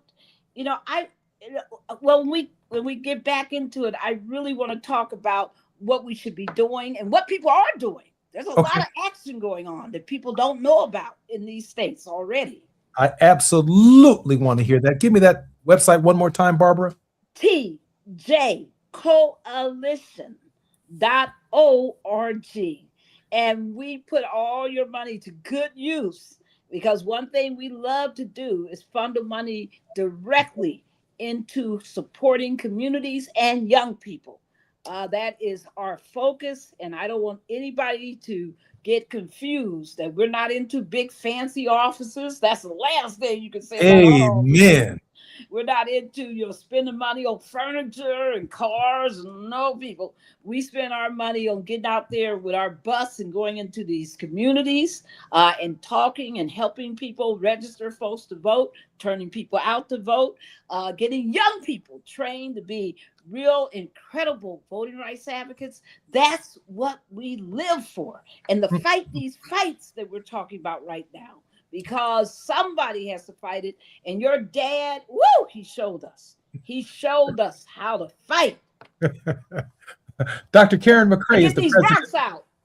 Dr. Karen McCray is the president and CEO of the National Organization of Concerned Black Men. She's the first female to serve in this position. Dr. McCray, how can we support your work? You can find out more about CBM at cbmnational.org. It gives you an array of what we're doing. But we're a partner with TJC. So I cannot emphasize enough, go to tjccoalition.org and find out more, because we are in partnership. We're in alignment with Barbara. So where you find one, you find the other, because it's too important just to everybody divvying up crumbs. We work together collaboratively to get these people out where they need to be. I think Dr. McCray added an extra C. TJ Coalition, not TJCC Coalition or C Coalition. We make And most importantly, I want our listeners to understand that while you may be listening to us on the 5, the 10, the 118 on the highway, or whether you are listening to us at home or on the app, let Dr. McCray and Barbara Arnwine do the work that they do. Let us be the wind beneath their wings so they can do what they do. All of us can't stop working to do social justice work. Well, let Barbara do it. Let Barbara take our voices on that bus. And when we can, we show up where Barbara shows up. She has been an integral part of the No Kings March. And I find that whole process, by the way, Dr. McCray, of the No Kings movement, that every single march or iteration of the march takes on the contemporary issues. So I can only imagine that striking down Section 2 of the Voting Rights Act in the next iteration of the protest, that the Voting Rights Act itself will be on the table, which can only contribute to the swelling of the numbers and the work that you and Dr. McCray and Dr. Arnwine are actually doing. Barbara, you said you want to jump right into some stuff. Yes. Let's do it now. Come on, Barbara. Come on now, because one thing I love about Black. Don't let me put no countdown on you. We're not letting any grass grow beneath our feet. Okay. On this one, on Monday, you see, people, Monday was yesterday. There were hundreds of people out in the states of Louisiana at their capital. There were people out at the governor's mansion in Alabama. There were people out on the streets, showing that they are not going to take this in Tennessee. There were people out complaining and showing that they're not going to take this in I mentioned Alabama, and also here we go, Mississippi, and Tennessee, Florida, and Tennessee. South Carolina, and Tennessee. They're talking about tearing up the 9th congressional district in Tennessee and dividing it between 3 districts. Tell me about it. And folks, Really? here's what I need you to do right now. You got some family in Louisiana, or Louisiana, as my mother loved to say, because that's where she was from. But you got family down there. You know some NOLA people. You know some people in Baton Rouge and all over the state. I need you Lake Charles family members, I need you to call them and tell them that this Friday, May 8th, there's a hearing at 9 a.m. We're asking people to be there as early as 8:30 because they're having a hearing on the redistricting. The governor in Louisiana, that is so anxious to get rid of Black representation in Congress and Black representation throughout the state, that because remember, this decision doesn't just affect federal people, it affects all the state redistricting. That's for your school boards, that's for your city councils, your county commissioners, your state senators, your state house members. All of them are affected by this decision.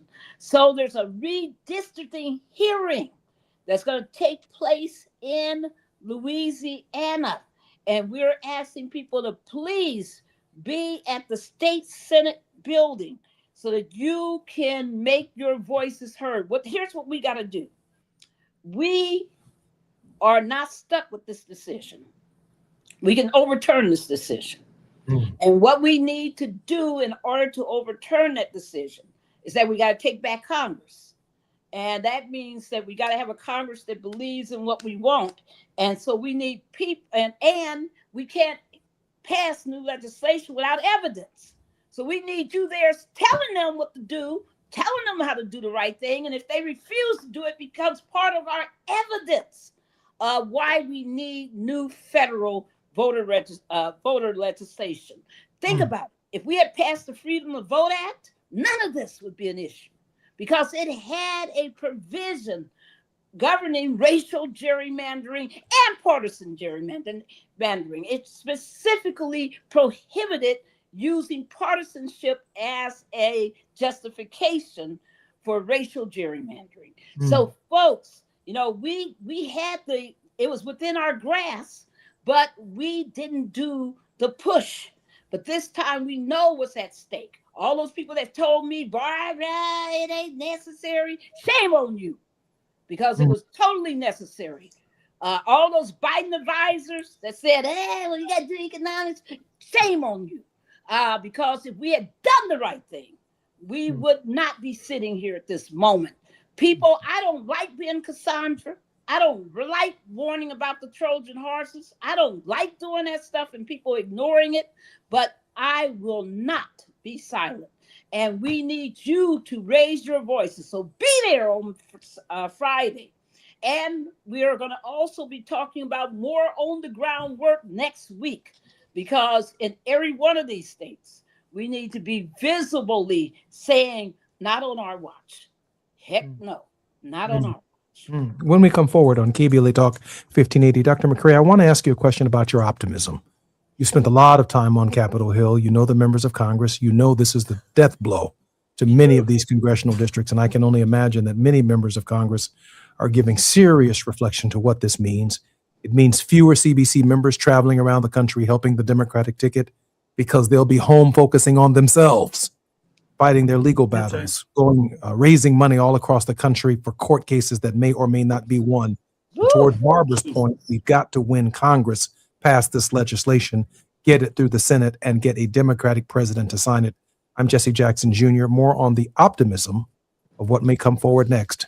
I'm Jesse Jackson Jr. on KBLA Talk 1580. More when we come forward right here.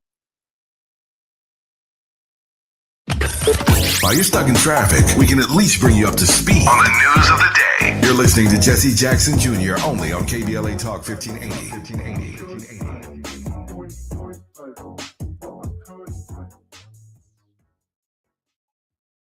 Stay informed with 24/7 power outage alerts from LADWP delivered straight to your phone or email when an outage occurs. Get notified when there's a major outage and again when your power is restored. Track up to 3 neighborhoods, like your home, your workplace, even a family member's. Stay connected. Stay informed. Sign up at ladwp.com/outage alert. That's ladwp.com/outage alert. Sign up today at ladwp.com/outage alert.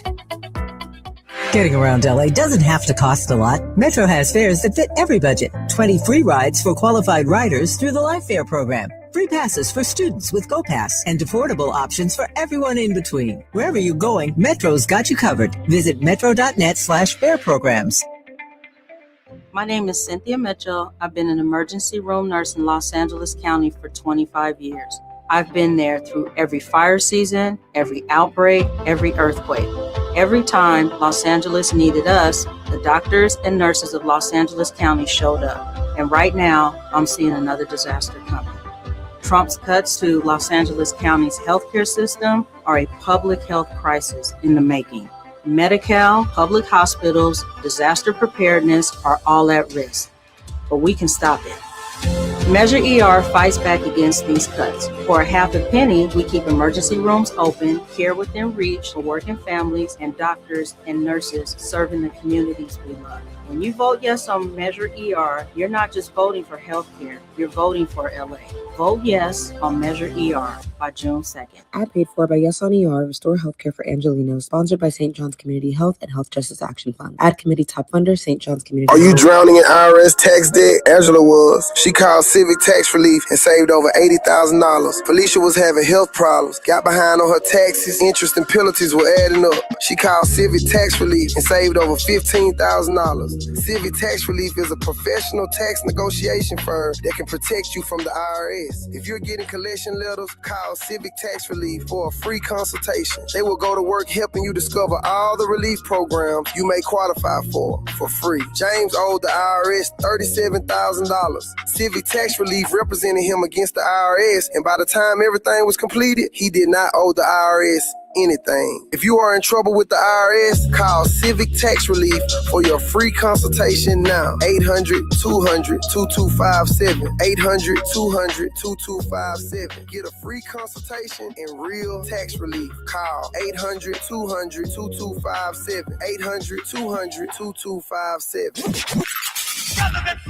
In a world full of noise, one station keeps it real. KBLA Talk 1580, where the conversation goes deeper, the voices sound like yours, and the issues that matter most to our community take center stage. Progressive, powerful, unapologetically us. Whether you're driving through the city or tuning in from your home or office, join the public square. KBLA Talk 1580, your home for talk that enlightens, encourages, and empowers. Listen live on our free KBLA 1580 app, on our website at KBLA1580.com, or on your radio dial at 1580 AM. Unapologetically progressive. KBLA Talk 1580. We've got a lot to talk about. KBLA Talk 1580, connecting you with services and solutions. The BLM Center for Black Power is a hub for Black activism in the city of Los Angeles, a standalone nonprofit affiliated with Black Lives Matter LA. The venue is home to live events, meetings, and organizing drives for Black-led community-based organizations. It is also the base of operations for Black Lives Matter LA. Built on what used to be a nuisance property owned by an arms dealer, the BLM Center for Black Power is in the heart of Leimert Park and has opened its doors to everything from youth organizers to toy drives to film screenings and community town hall meetings. To make a donation or make a request, please visit blmla.org. That's blmla.org. This is a community call to action from KBLA Talk 1580.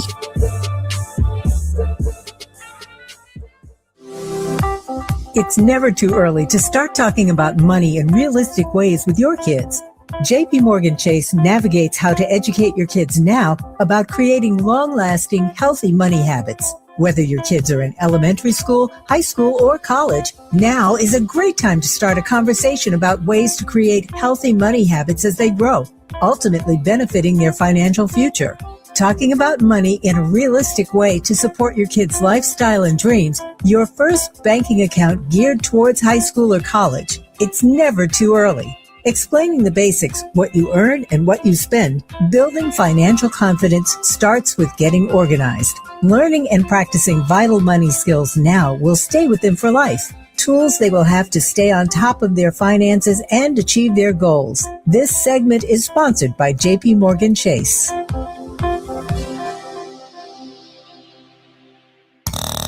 Now back to more of Jesse Jackson Jr. on KBLA Talk 1580. The Jesse Jackson Jr. Show. The Jesse Jackson Jr. Show. The Jesse Jackson Jr. Show. The Jesse Jackson Jr. Show. King Volley, drop the beat. Come on and talk with me. Come on and listen to me. Come on and talk with me. Come on and listen to me. KBLA Talk 1580. I'm Jesse Jackson Jr. Welcome forward to the Jesse Jackson Jr. Show on KBLA Talk 1580. We're on the grind with Barbara Arnwine, the president of the Transformative Justice Coalition. You are listening to the J Lunch Club right here at KBLA Talk 1580, and our very special guest, Dr. Karen McCray, president and CEO of the National Organization of Concerned Black Men, former executive director of the Congressional Black Caucus Foundation, and executive director of the organization founded by Dr. Carter G. Woodson, the founder of Black History Month, the Association for Study of Afro-American Life and History. Dr. McCray, Dr. Arnwine, Attorney Arnwine, welcome forward to the Jesse Jackson Jr. Show. Great to be here. Thank you. Ladies, you got me thinking. And just before I turn this final segment over to Barbara and to Dr. McCray, let me say this. Let's think ahead. We need to have a national debate before the South Carolina primary of Black organizations as the Democrats turn from Iowa to New Hampshire in 2027. We need to call that now. We need to call for a national debate, not just a symbolic march, for all Democratic candidates in Selma, Alabama in March of 2027. They need to come heavy with what they are going to do to restore the Voting Rights Act of 1965. You should put the Transformative Justice Coalition down, the National Organization for the Concern of Concerned Black Men, Rainbow Push Coalition, NAACP, the National Action Network.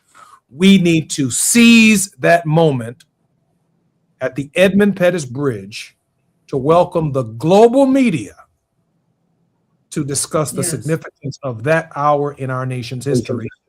And it ought not be a commemorative march of us remembering when we crossed over, because that march is different now than it has been since 1965. And so let me task and really encourage an opportunity for Dr. McCray and Dr. Arnwine to seriously help shape the message going into 2028 in as early as March 11th, 10th, 9th, 10th, 11th, right in that space. I was born March 11th in that space. With that said, Barbara, you invited Dr. McCray, and I'm so grateful that she is here. Barbara, let me allow you you and Dr. McCray to have the last 5 minutes of our show. Well, I'm going to turn it over to Dr. McCray to bring the first words, and then I'll wrap it up. All right now, Dr. McCray. Okay. Okay. Cool. What I will say is that I think I wish our people had the chutzpah of the people who boycotted in Montgomery. Because as my grandfather would say, not us. And I think we need to get back to considering who we give our money to. I think another thing we need to be mindful of, and I realize that our athletes at these Southern schools are there for an education and an opportunity, but I think they need to enter the transfer portal. I think they need to start moving to other locations. Same thing with professional athletes as well, too. I think it's time for there to be a coalition of everybody. You can't keep playing for the man if he's taking away your rights at the same time, or if he's funding your rights at the same time. I think there needs to be a concerted effort to do that. There's an African proverb that says, when the drum of war sounds, even the deaf will feel the vibration. And I think it's vibrating across all cultures, all structures, all across this country. And we need to be in lockstep, no matter what the affiliation is. Not one plug nickel, not one. Thank you. Barbara, go Thank ahead. you. And Karen, if I can get in, because he's going to cut us off soon. Just a couple things really quickly. Thank you to the 41,000 people who showed up overnight to our call last week. 41,000 of you showed up. We are grateful to you. Let's keep moving. We're going to have another big call, mass information and organizing call on May 14th. Go to goodtroubleliveson.org. Good Trouble lives on.org, because we're going to be talking about Don Lewis. Good Trouble Lives On, July 17th through the 19th, a weekend of action. We're going to teach, we're going to reach, and we're going to preach. And we're going to take over these streets, and we're going to take over the voting apparatus. Thank you so much for having us. Thank you for that idea about March of 2027. Thank you so much for your leadership, Jesse Jackson Jr. Barbara, I appreciate that. And Dr. McCray, let me just say this. Tonight in California, the California gubernatorial candidates will be debating. That will be covered live on CNN. I understand they're doing something unprecedented. They will have the Democratic candidates as well as the Republican candidates all participating in a debate. I hope it's manageable when one considers the size. There might be more candidates than there be people in the audience. Given the number of people who are running, we'll be paying attention to that, and we'll opine on that tomorrow. But I also want to encourage an organization like the one I have the profound opportunity to work for, KBLA, to see March of 2027 as an opportunity for national leadership in this party, to raise the resources necessary, to find the support necessary, to have a major presidential debate in the Democratic Party in Selma, Alabama, to discuss the future direction of our movement, to discuss the future direction of our people, and to discuss the future direction of our struggle. There will be no more a propitious moment than that moment. March is over for this year. The next time we gather in Selma, we have to be serious about the franchise and serious about our participation. I'm Jesse Jackson Jr. I'm honored to be on KBLA with Barbara Arnwine and Dr. Karen McCrae. More when we come forward right here on KBLA Talk 1580. KBLA 1580 Santa Monica. I'm